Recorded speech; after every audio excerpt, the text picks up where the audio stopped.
Buenos días, buenos días. A ver, saludemos con los que están al lado. Buenos días, bienvenido a la iglesia.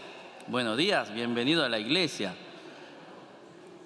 Y también hoy tenemos un saludo especial, ¿no? Así que vean a ver quiénes están a sus alrededores y busquen algún papá o algún candidato a ser papá. ¿Sí? Y díganle feliz Día del Padre. Feliz Día del Padre. Feliz Día del Padre. Qué alegría es poder ser padre, ¿no? No solamente padre, sino la madre también, los padres. Porque creo que una de las bendiciones que yo he sentido cuando fui padre por primera vez es que empecé a comprender esto del amor paternal de nuestro Dios hacia mí. Que seguramente todos ya han experimentado esto, los padres, y también los que serán. Así que tengan ánimo y la esperanza de que cuando sean padres van a poder comprender ese amor tan especial, ¿no? Tan importante de nuestro Dios cuando nos dice a nosotros, tú eres mi hijo. Y nosotros poder decir a nuestro Dios, tú eres mi papi o papá, ¿no? Así que bueno, feliz Día de los Padres. Y bueno, el mensaje hoy que quiero compartir es un tema que el título en sí, ¿no? Seguramente no entiende. ¿Qué querrá decir? El título es 6.999. ¿Qué querrá decir? Y me anticipo que este título de 6.999 es una copia, no es mía, ¿sí? Por si alguien dice o quiere hacer un problema de plagio, yo lo copié de un pastor maestro mío que es un genio. El pastor que puso este título para mí es un maestro de poner títulos y tiene muchos títulos que él pone en sus prédicas, en sus mensajes, y uno de esos títulos me encantó, así que lo usé. Obviamente el contenido es diferente, así que no es un plagio al 100%, sino que solamente el título. Bueno, como todas mis prédicas, me gustaría empezar con una historia y espero poder contarla bien. Y esto se refleja mucho a mí, mucho conmigo, me identifico. Resulta que había un pastor, o sea, había una iglesia que estaban esperando al nuevo pastor. Y esta iglesia era una iglesia bien madura, los miembros eran bien maduros. Entonces, ellos, antes de que llegara el pastor, ya habían concordado y el consistorio le había pedido a la congregación que cuando llega el nuevo pastor, seamos respetuosos con él. Así que cuando el pastor hace alguna pregunta en sus prédicas, contestémosle bien. Eso fue lo que pactaron. Entonces llega el pastor y en su primera prédica, obviamente muy nervioso, como estoy ahora yo, muy nervioso, sube al púlpito y hace la pregunta. Dice, hermanos, ¿saben ustedes sobre qué voy a hablar yo? Él se refirió al mensaje del texto que él iba a predicar. Entonces la congregación, como ya habían pactado que iban a contestar bien, la respuesta fue no. Obviamente, el pastor preguntó, ¿saben de qué voy a hablar? Entonces la congregación, cuando todos a unísono respondieron no, el pastor se puso más nervioso. Y por lo tanto, de tantos nervios, dijo, bueno, entonces me voy, y se bajó. Esto fue un problema, entonces la congregación otra vez se juntó y empezaron a debatir, ¿qué hacemos? Entonces dijeron, la próxima vez cuando el pastor pregunta, contestemos un sí. La semana que viene, o sea, el domingo siguiente, otra vez el pastor nuevo sube con nervios y hace la pregunta misma, ¿saben, hermano, de qué voy a hablar? Entonces la congregación habían pactado, todo contento, dijeron sí. Entonces este pastor se puso más nervioso. Ya la saben. Entonces me voy, y se fue. Entonces llega la otra semana y la congregación dijeron, ahora la mitad decimos sí, la otra mitad decimos no. Entonces llega otro domingo, el pastor preguntó, ¿saben, hermano, de qué voy a hablar? Entonces la mitad dijeron sí, la mitad dijeron no. Entonces otra vez el pastor se puso nervioso y dijo, entonces lo que ya saben, enséñenle lo que no saben. Bueno, es una historia, ¿no? ¿Y por qué digo que me identifico? Primero, por los nervios. por los nervios que siento al estar aquí de pie. No por el nervio de nuestra relación o un nervio de humano, sino por el hecho de que estoy aquí porque tengo que transmitir un mensaje tan importante, ¿no? No un mensaje humano, sino que es un mensaje divino que necesito compartir con ustedes y que ustedes a través de este mensaje puedan también adorar a nuestro Dios. Y es por esto que me identifiqué con esta historia y dije, mejor voy a empezar con esta historia. Pero también nos deja una moraleja. Hoy, al terminar este culto, lo que tienen que hacer ustedes, ¿qué es? Salir a compartir con la gente que no estuvieron aquí hoy a escuchar este mensaje. No este mensaje mío, sino el mensaje de Dios y la bendición que hoy Dios derramó en este culto. Tienen que ser testigos de poder salir, compartir durante la semana la gracia que ustedes recibieron hoy en este culto con la gente que hoy no estuvieron, para que así sumen más y que podamos estar más juntos aquí y ser más, cada día más, el testigo de nuestro Señor. Bien, el título de hoy es 6.999 y su razón y su explicación va a estar en uno de los puntos, en uno de los 3 puntos, así que estén atentos. Estamos viviendo un tiempo difícil, muy, muy difícil.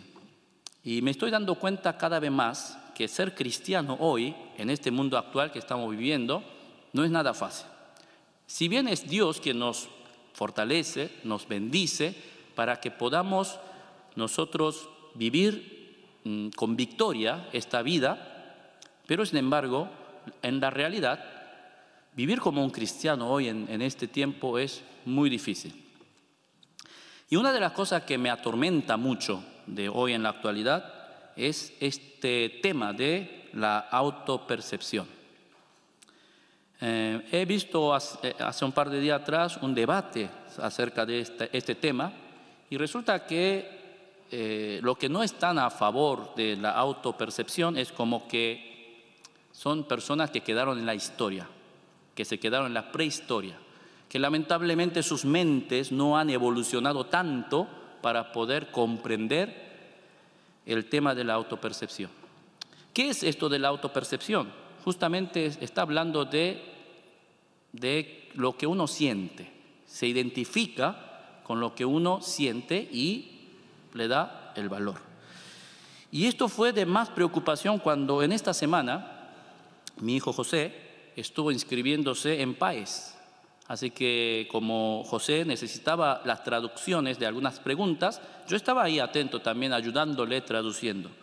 Y en una de las preguntas decía esto, ¿no? Había un ítem que dice así: la identidad de género hace referencia a cómo las personas se sienten o se identifican respecto a su género, y esto puede concordar o no con su sexo biológico. Había un ítem así. Y después de este ítem, enseguida abajo decía: a partir de lo anterior, ¿coincide tu género con el que te asignaron al nacer? Me costó traducirle esto a José. En verdad, traducirle no tanto, pero cuando le traduje, entré pensando, ¿qué es esto? ¿Por qué necesita esto para inscribirse en un país, no? Y cuando le traduje José, también me quedó mirando. Entendí bien, es mi papá que está mal, ¿no? Después, tuve que hablarle esto de la situación actual, en la filosofía o la ideología en donde nosotros estamos viviendo.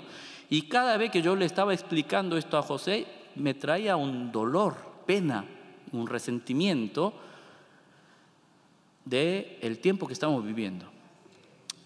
Hermanos, estamos en un tiempo muy, muy difícil. No por las situaciones económicas, no por las situaciones que vivimos a diario, sino por las ideologías y las filosofías que atentan contra nuestra fe. ¿Cómo vamos a nosotros defender y pelear en este tiempo tan difícil? Y es por esto que tenemos que tener muchísimo cuidado. Y es por esto que tenemos que seguir peleando, luchando para mantener mi fe dentro de la piedad. Hoy el pasaje que nosotros leímos es un pasaje donde el apóstol Pablo hace referencia de una historia que pasó. Pablo está citando de un hecho que pasó hace años atrás, la historia de Elías. Y en esta historia que Pablo está citando, lo que empieza a decir esto es que Dios no desecha a su pueblo. El primer punto que hoy me gustaría poder nosotros juntos reflexionar y pensar es que Dios no desecha a su pueblo. Empecé con esta historia tan pesada, ¿no? con esta realidad tan pesada que es el tema de la autopercepción. Y resulta que a pesar de este tiempo tan difícil que estamos viviendo, debemos recordar que Dios no desecha a su pueblo. Él está con su pueblo. Y hablando de este tema de la autopercepción, pensé esto. ¿Podrá haber una autopercepción de la fe o autopercepción en la vida cristiana? O sea, esto, ¿no? ¿Puede uno sentirse cristiano? ¿Puede uno suficientemente decir, yo me siento hijo de Dios y ser hijo de Dios? Obviamente que la respuesta es no. Ser cristiano no es un sentimiento. Ser un cristiano no es cosa de que yo me decida. Ser cristiano es puramente por la gracia de nuestro Dios. Es Dios quien nos escogió y es Dios quien nos dice que soy su hijo. Y es por esto que mi fe acepta lo que Dios ha decretado y por lo tanto paso a ser por su gracia hijo de Dios. No porque yo sienta voy a ser hijo de Dios. Hoy en día lamentablemente hay mucha gente que viven la fe cristiana desde esta perspectiva. Muchos viven creyendo que es hijo de Dios. Muchos viven creyendo que Dios me ama. Pero lamentablemente, sentir que Dios me ama no puede ser algo verdadero. Si bien Dios ha decretado, a este pueblo yo he escogido, y a este pueblo yo he amado, y a este pueblo lo he escogido para mi alabanza, pero sin embargo, no tiene nada que ver con que uno sienta que eso es para mí. Y es por esto que yo una vez, en una prédica similar a esto, a los adolescentes le había puesto un título también, este es mío, este título es mío. Y le puse un título así, ¿no? Se llamaba Zombistianos. Es una palabra híbrida entre el zombie y el cristiano. Lo junté y puse los zombistianos. Se imaginan de qué se trata, ¿no? Ya los zombies, lo que salen en la película, esos monstruos asquerosos, ¿no? Que su intención es, anteriormente, en mi tiempo, la intención de los zombies era comer cerebros. No sé si se acuerdan de la edad mía, ¿sí? La noche de los muertos vivos. ¿Se acuerdan de esa película? Que me aterraba cuando vi esa película y no dormí 2, 3, 4 días imaginando esos zombies lentos que vienen a comer tu cerebro. El cerebro, hoy decía. ¿Se acuerdan? De mi época sí saben, ¿no? Bien. En esos tiempos los zombies eran lentos. Hasta diría que eran juguetones, porque eran lentos. Pero hoy en día los zombies son rápidos, así que hay que salir corriendo si uno encuentra un zombie. ¿Por qué digo todo esto? La intención de los zombies, ¿qué es? Ellos están muertos, no son seres vivos. Son cosas, obviamente imaginarias, que están muertos, pero se mueven. Se ve como que están vivos porque siguen moviendo.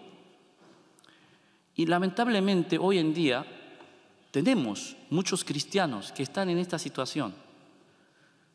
Vienen a la iglesia, participan en los eventos, participan en los cultos, así que parecieran que son cristianos porque hacen sus deberes cristianos. Pero lamentablemente su corazón no late. Lo único que hace mover son las obligaciones religiosas y no el corazón que está lleno de la pasión y el amor hacia nuestro Señor. Los cristianos que viven una vida cristiana de esta forma, lamentablemente yo lo llamaría zombistianos, porque ellos nunca van a poder experimentar ese amor inmenso esa plenitud que el Señor ha prometido en nuestra vida. Y estamos viviendo en este tiempo tan difícil. Y es por esto que Judas, en el libro de Judas, capítulo 1:4, menciona de estas personas así. Dice, porque algunos hombres han entrado encubiertamente, los que desde antes habían sido destinados para esta condenación, hombres impíos que convierten en libertinaje la gracia de nuestro Dios y niegan a Dios, el único soberano, y el nuestro Señor Jesucristo. Ya en el libro de Judas nos anticipó que dentro de la iglesia tenemos infiltrados, personas que han entrado encubiertamente para seguir comiendo, devorando personas a convertir, a ser zombies como ellos. ¿Qué es lo que hacen estas personas? ¿O cómo son? Son impíos y convierten en libertinaje la gracia y la libertad que el Señor nos ha dado. Y creo que aquí es la parte sutil o la parte peligrosa, ¿no? Es cierto, la verdad nos hace libre. El Señor nos ha dicho, la verdad os hará libre. Y por lo tanto, nosotros con la verdad somos seres libres. Pero lo que hacen estos infiltrados es convertir esta libertad que hoy nosotros tenemos en un libertinaje. Y nos hace confundir prioridades. En vez de adorar primeramente a nuestro Señor, empezamos a adorar nuestros placeres. ¿Y qué es lo que sucede con estas personas? ¿Y qué pasa con estas personas? Estas personas son personas que tienen la apariencia de la piedad, pero que niegan la eficacia de ella. Justamente Pablo en 2 de Timoteo, capítulo 3, 5, hablan de estas personas, diciendo que son personas de apariencia de piedad, pero que niegan el poder que tiene su piedad. Entonces, ¿qué serían las piedades? Las oraciones, la humildad, el sacrificio, la entrega y también escuchar activamente la palabra de Dios. Aquel cristiano que no vive una vida de este tipo de piedad, es muy difícil que pueda salir o liberarse de estas tentaciones de los zombies que está devorándonos. Entonces, sobre toda esta situación, recuerden, tal como hoy Pablo en el libro de Romanos, capítulo 11, nos ha dicho que Dios no desecha a su pueblo. Si bien estamos viviendo bajo esta amenaza, tenemos a nuestro Dios, que está preocupado, que está atento, protegiendo y guardando a su pueblo. Y es por esto que el Señor no nos desecha. En Salmos 94, 14 dice así: porque no abandonará a Jehová a su pueblo, ni desamparará su heredad. Hay una promesa directa de parte del Señor a decir que Dios no va a desamparar a su pueblo. Él no se va a olvidar de su heredad. Si bien, digamos, que estamos viviendo bajo estas amenazas y muchas veces por nuestras debilidades podemos caernos, podemos nosotros caer en estas tentaciones y quizás a veces por nuestra debilidad podemos pertenecer en ese bando de los zombistianos, quizás. Pero sin embargo, el Señor no va a quedarse quieto, Él no va a estar con los brazos cruzados a mirarnos, sino que Él va a actuar de manera tal para que nosotros podamos volver, recapacitar y otra vez poder nosotros volver a sus brazos. Entonces, la situación que hoy apóstol Pablo está citando en el libro de capítulo 11 de Romanos, como ya le anticipé, es la parte donde Elías dice una pregunta a Dios, ¿no? Más que una pregunta, una oración a Dios. Parece que Elías en ese tiempo estaba muy enojado. ¿Por qué estaba enojado? Y creo que tenía todas sus razones. Él luchó contra los 400 profetas de Baal y de Acera. Luchó y lo venció, ¿sí? Como diría, lo venció a goleadas. ¿Se acuerdan de la historia, no? En el Monte Joreb, donde convocó a todos los profetas de Baal, de Acera, y puso 2 altares, ¿sí? Uno de los de Baal y otro de él. Y mientras que los de Baal hacían todo lo posible para que su Dios descendiera y quemara ese altar, nada pasaba, absolutamente nada. Ellos dicen en la Biblia que se lastimaban de su propio cuerpo para así conmover a su Dios y que su Dios actuara a su favor. Pero sin embargo nada pasó. Mientras que Elías puso un montón de agua, lo mojó, hasta dice que en la Biblia que se llenó de agua en esa zanja, su altar, para que no se quemara fácilmente. Pero sin embargo cuando Elías pidió al Señor, enseguida bajó el fuego del cielo y consumió todo en un momento. Después de esta pelea, uno leyendo esta historia, obviamente, si la historia termina ahí, será todo como un cuento de hadas, ¿no? Dirá, wow, Elías, el profeta del Señor, venció a los 400 de una forma inimaginable, espectacular. Pero sin embargo, apenas después de esta batalla que Elías gana, ¿qué es lo que sucede? Enseguida le pone precio en la cabeza de Elías. Y Elías tiene que salir huyendo de esa situación. No sé si era por el miedo a que le hiciera un mal, pero la realidad es que él tuvo que huir, como un cobarde. ¿Qué cosas difíciles de entender, ¿no? Cuando uno lee la Biblia. Aquel victorioso Elías está huyendo, salió ahuyentado para salvar su pellejo. Entonces, en esa situación, Elías dice, pero Señor,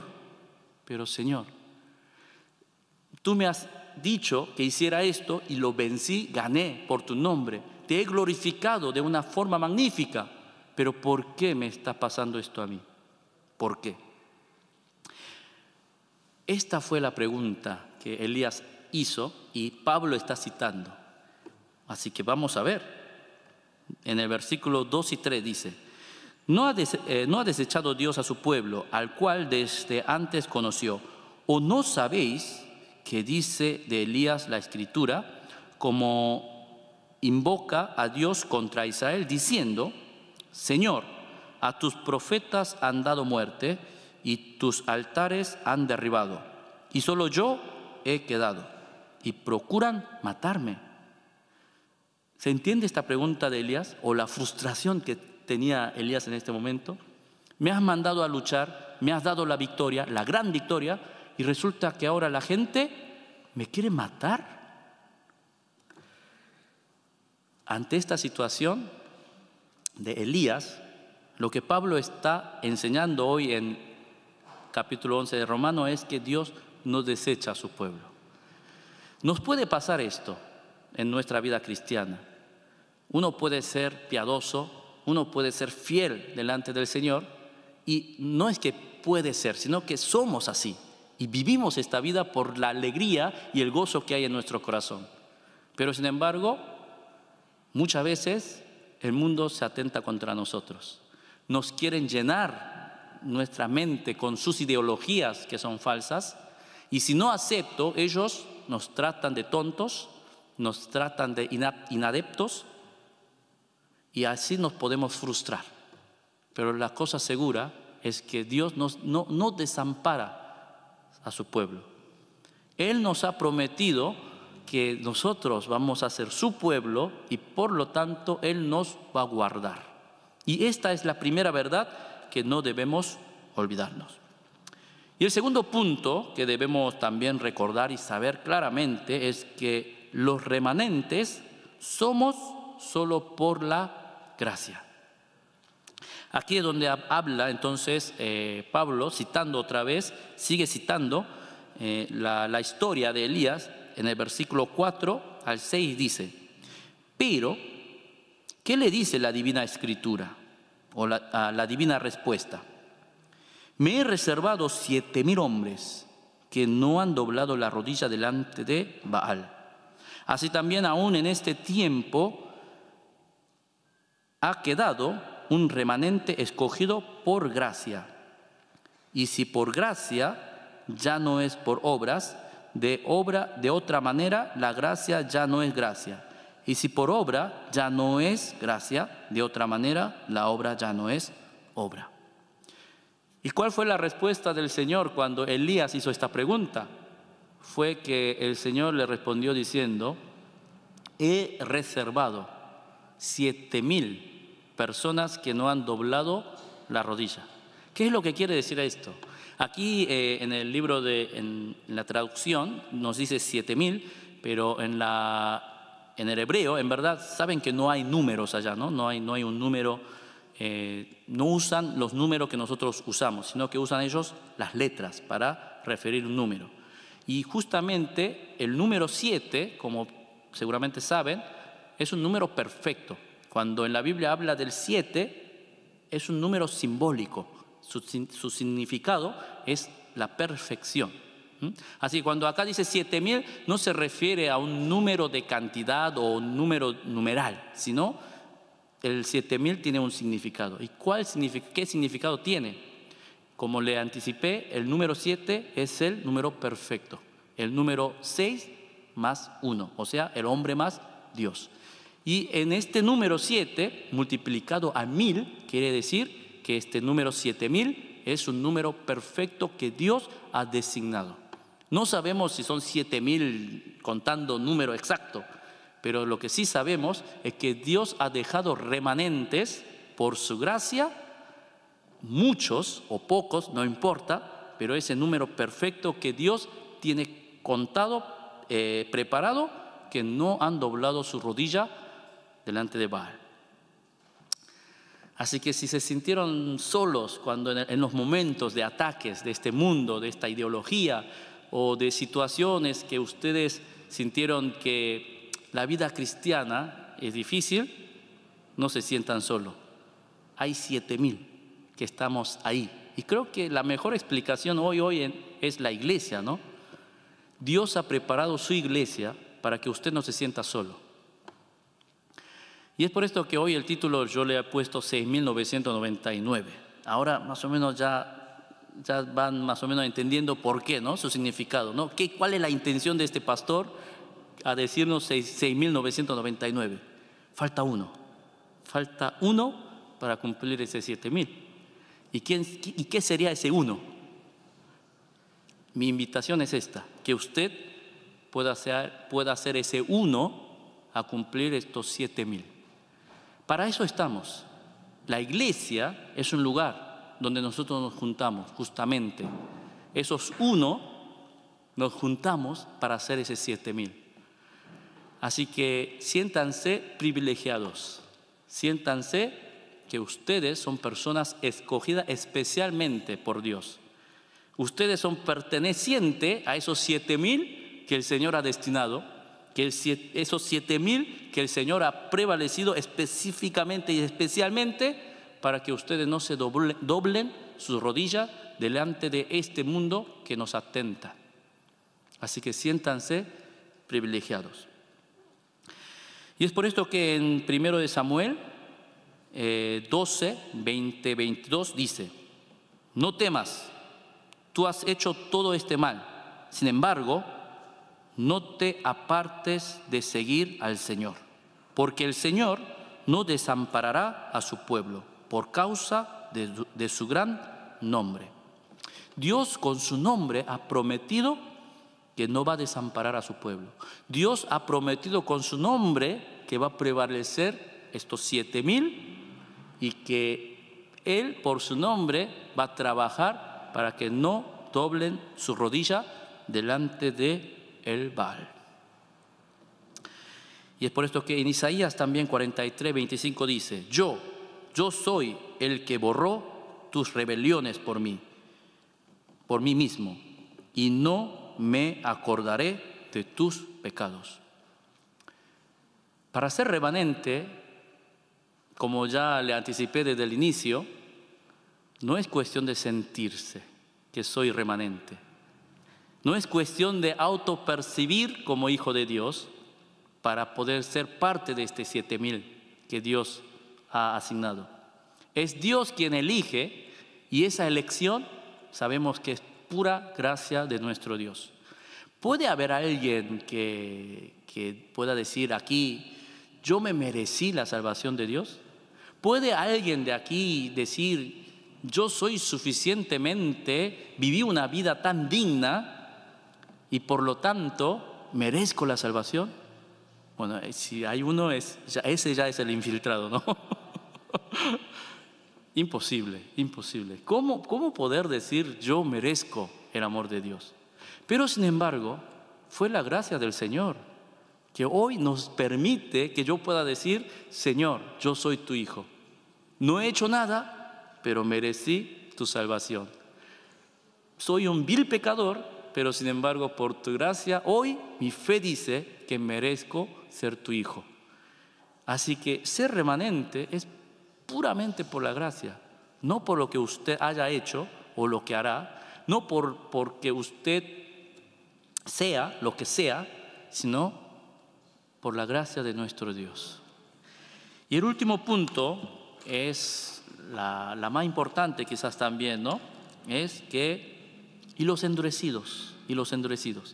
En el pasaje que hoy leímos aparecen de los endurecidos y Dios, no sé por qué, pero habla de estos endurecidos. Vamos a ver de qué se trata. Versículo 7-8 dice, ¿qué pues? Lo que buscaba Israel no lo ha alcanzado, pero los escogidos sí lo han alcanzado, y los demás fueron endurecidos.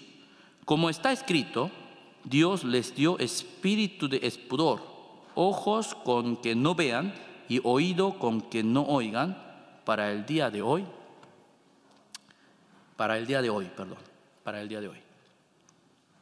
Habla de los endurecidos. Y creo que el mejor ejemplo que podemos citar es el caso del faraón. Mismo Pablo, en el capítulo 9 de Romanos, versículos 17-18, cita a Faraón para explicar esto de los corazones endurecidos. Dice así, porque la Escritura dice a Faraón, para esto mismo te he levantado, para mostrar en ti mi poder y para que mi nombre sea anunciado por toda la tierra. De manera que de quien quiere tiene misericordia, y el que quiere endurecer, endurece. Esto está en Romanos capítulo 9, versículos 17 y 18. Pablo usó a Faraón como un ejemplo para enseñarnos qué es esto de endurecer el corazón. Lo que Pablo está intentando de decirnos es, la parte, ¿se acuerdan cuando el pueblo de Israel hace el éxodo? Moisés va delante de Faraón, dice, deja ir a mi pueblo. Entonces cada vez que Moisés se acercaba a Faraón, Faraón decía sí, pero después decía un no. Después decía un sí, después decía un no, sucesivamente. Y en esto, sabemos qué pasó, las 10 plagas, ¿no? Cada vez que Faraón se endurece su corazón y dice un no, viene una plaga. Y sucesivamente así, las 10 veces. Y en este endurecimiento de corazón, Pablo atribuye que fue Dios quien le endureció el corazón. Yo cuando era niño me acuerdo de cuando estaba estudiando la Biblia, esta parte, que viendo esta parte sentía como que era algo injusto. Si es Dios quien endurece el corazón del faraón, me daba pena por el faraón. Pero ¿qué culpa tiene Faraón de que se comieran las 10 plagas? Pudo haber Faraón decir, sí, váyanse, porque yo también creo en Dios Todopoderoso. Pero sin embargo, era Dios quien trabajaba ahí manipulando el corazón de Faraón para que Faraón no hiciera caso a Moisés. Y que después, al fin y al cabo, recibiera ese castigo tan grave, ¿no? Me parece algo injusto. ¿Será injusto? ¿Será injusto? No es injusto. ¿Por qué? Porque es claro que Dios quiere tener misericordia con el que quiere. Y Dios endurece sus corazones con el que quiere endurecer. ¿Qué es esto? La soberanía de Dios es perfecta. La soberanía de Dios no es cuestionable. Dios hace lo que quiere hacer con lo que quiera. Y es por esto que en Isaías también habla del alfarero. Isaías usa la imagen del alfarero para enseñarnos cómo es Dios. Y dice que el alfarero, ¿acaso el alfarero no tiene el derecho de hacer lo que quiera con su vasija? Algunas vasijas de usar para la gloria, algunas vasijas para usar de cosas menores. ¿Acaso el alfarero no tiene ese derecho? Así que el Dios que nosotros creemos y le damos las gracias por su gracia, es un Dios soberano. Es un Dios que hace lo que a Él le parezca. Pero debemos saber, y estamos totalmente seguros por nuestra fe, que esa obra que Dios hace, lo hace a favor de su pueblo, lo hace a favor de sus hijos. Y es por esto que Dios decide endurecer el corazón del faraón. Y es por esto que Dios decide manifestar su historia en la historia que hoy nosotros estamos viviendo. Y es por esto que hoy nosotros podemos confiar en nuestro Dios. Aunque nosotros no confiemos en Él, Él va a hacer su gran obra maravillosa. Entonces, para ir terminando, me gustaría que podamos reflexionar esto, ¿no? Estamos viviendo un tiempo difícil. Hasta la realidad es tan difícil que atenta contra nuestra fe y es capaz de hacer perder nuestra fe. No sé si a usted le pasa, pero he visto muchos hermanos cristianos que han perdido su fe o que han abandonado su fe porque creen que esto de la fe es algo absurdo. Porque la realidad permanentemente viene enseñando esto. Pero sin embargo, sepan que Dios no desecha a su pueblo. Fue Dios quien en su palabra ha prometido que por su nombre no va a desamparar a sus hijos. Así que no se dejen engañar. Y otro punto importante es que Dios tiene a los 7,000. Tiene a 6,999. Falta uno. Seamos ese uno. Siéntanse privilegiados porque ustedes han sido invitados a poder ser parte de los 7,000. Así que a pesar de las dificultades que surgen en sus vidas, confiemos en el Señor.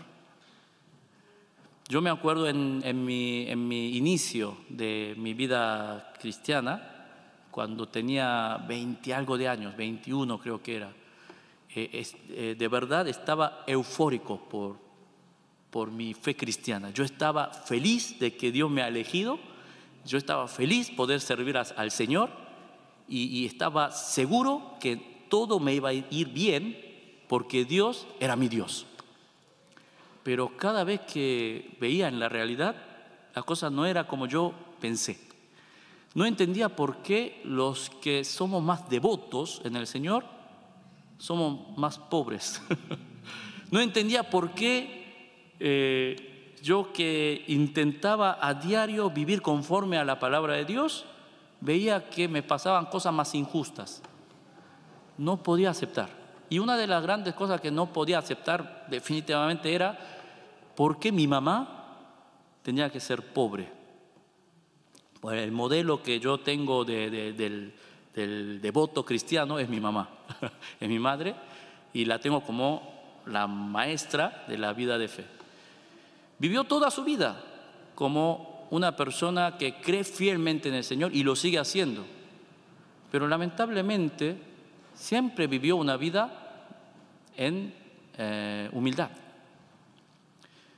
Las veces que tuvimos que salir de casa porque no pudimos pagar el arriendo y nos echaron. Y las veces que estuvimos preocupados por la comida de mañana y así sucesivamente. Hasta que un día, me acuerdo a los 21 años creo que ya era yo mayor de edad, o sea, adulto podría decir, ya estaba racionando por mi propia cuenta. Nosotros teníamos un taller de costura, que fue por toda una bendición del Señor, que tuvimos ese taller, y mi mamá trabajaba, o sea, recibía las telas, los trabajos de las tiendas, y nosotros cosíamos, o sea, hacíamos la costura y entregábamos la prenda lista. Y una de esas cosas que surgió resulta que una tienda que nos había dado un trabajo, y por su error surgió un problema. No era un problema mayor, pero sin embargo la señora ese día, no sé qué pasó, estaba muy enojada, muy alterada, que llamó a mi mamá, y yo la acompañé. Y resulta que esta señora empezó a descargar todo su odio, toda su ira contra mi mamá, que no era o sea, desde mi punto de vista, no era la culpa de mi mamá. Ya me estaba molestando esa crisis. Pero mi mamá, intentando de calmarla, pues no se preocupe, señora, pues bueno, no se preocupe, que esto hay solución. Obviamente, porque mi mamá era la persona que recibía el trabajo de ellos, y por lo tanto no podía enojarse, porque quizás podríamos perder el contacto y perder el trabajo. Así que mi mamá era la que intentaba de calmar, mientras que la señora estaba muy, muy enojada. Y una de esta señora dice esto: pero ¿dónde está tu Dios? Eso fue como el detonador en mi mente, cuando dijo, pero ¿dónde está tu Dios? Porque mi mamá, como es cristiana, siempre donde iba hablaba de Dios. No es que hablaba, sino que se mostraba por su forma de ser, por su vivencia, por su humildad. Ella actuaba así porque ella tenía la fe de que es hijo de Dios, hija de Dios. Y por lo tanto la gente enseguida la identifica como cristiano, y cuando están bien habla de Dios, ¿no? Y pide oraciones. Pero cuando está mal, enseguida dice, ¿dónde está tu Dios? Y esta señora continuó diciendo, pero si estuviese ese Dios que tú crees, ¿por qué tú eres tan pobre? ¿Por qué me tiene que rogar a mí que te dé trabajo? Ahí fue donde me exploté, y casi cometo uno de los peores errores de mi vida.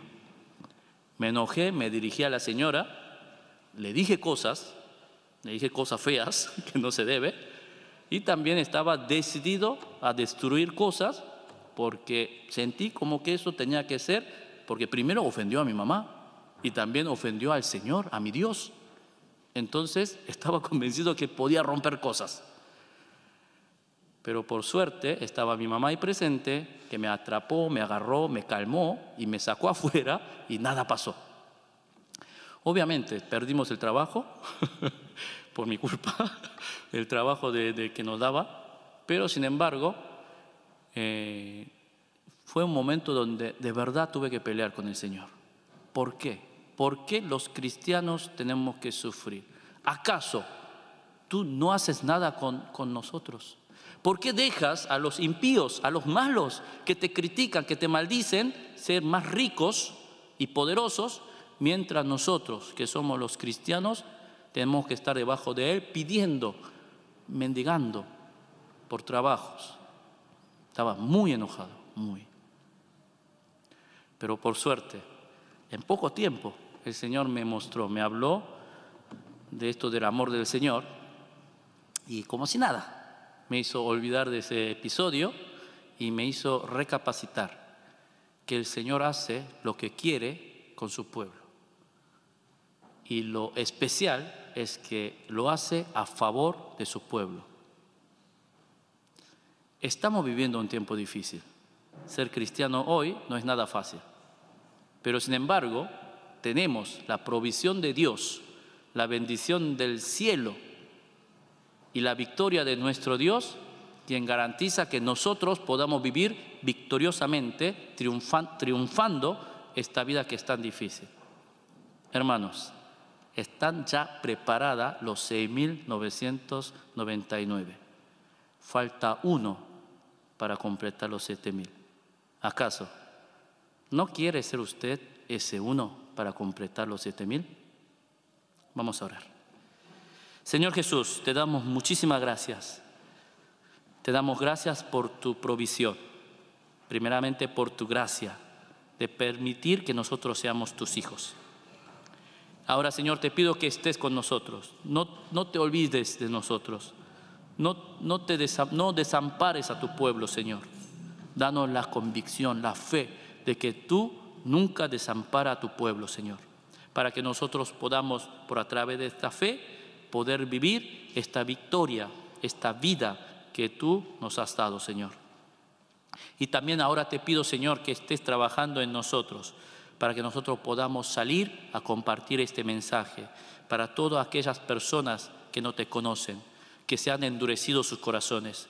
Te pido que tú estés blandando sus corazones cuando nosotros le hablamos de Cristo, así para que tu iglesia pueda crecer más. Te damos gracias y así oramos en nombre de Jesús. Amén.